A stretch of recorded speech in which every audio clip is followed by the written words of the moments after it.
There goes the roof of a house. A very dangerous and sad situation continues to unfold in Florida's Panhandle as Hurricane Michael strikes. Like a storm on steroids, Michael blew up from having 90-mile-per-hour winds to 140-mile-per-hour winds in just 24 hours. And by the time it hit land, maximum sustained winds were up to 155. The damage in some places is catastrophic. This is Mexico Beach, Florida. Most of the homes you see in this video have water up to their roofs. The debris in the water is what's left of other buildings. Hurricane Michael's landfall is our top story tonight here at 7. And to put this in historical context, many of us in South Florida can understand all too well. When all the data is analyzed, it may be determined that Hurricane Michael was as strong as Hurricane Andrew. The images so far are devastating. Tonight, there is serious concern about how many people may have chosen to ignore evacuation orders.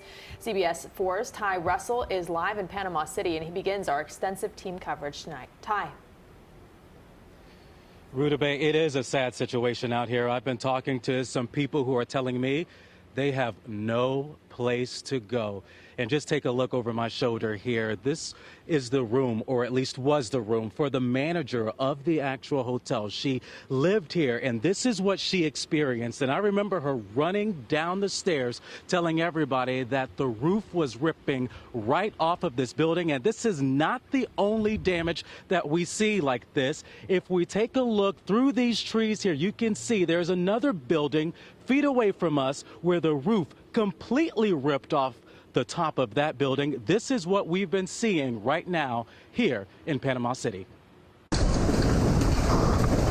Hurricane Michael brought wind and rain to the Florida Panhandle, along with damage like the roof of this building, a utility pole snapped in half, and cars damaged by flying debris. Falling in my car. That's on the front end. Inside this hotel, people ran for cover in fear after hearing parts of the roof fly off.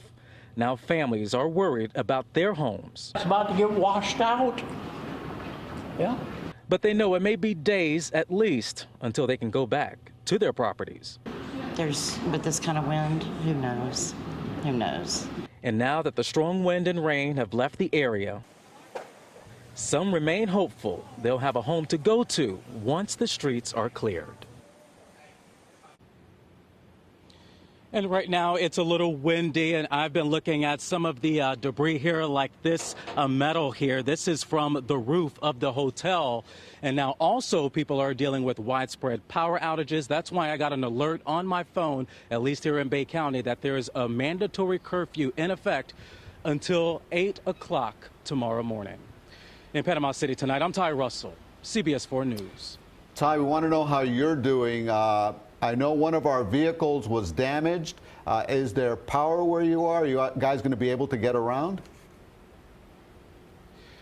Well, right now we haven't been able to move because we saw some downed power lines along the street here, although some people we saw have been trying to leave. Right now we do have our main live vehicle that is working, that has power, that is okay. We have enough fuel for it. However, we had another vehicle here, the one with the gas cans on top, that was heavily damaged. The back of it, if we walk over here, Elliot, you can see the big damage here. There was something that smashed against it during the time when we were in the eye wall for at least 1 to 2 hours. And I have to say thank you to Craig, because he kept us informed, and he was right there on the money with all of this. He was on point and correct.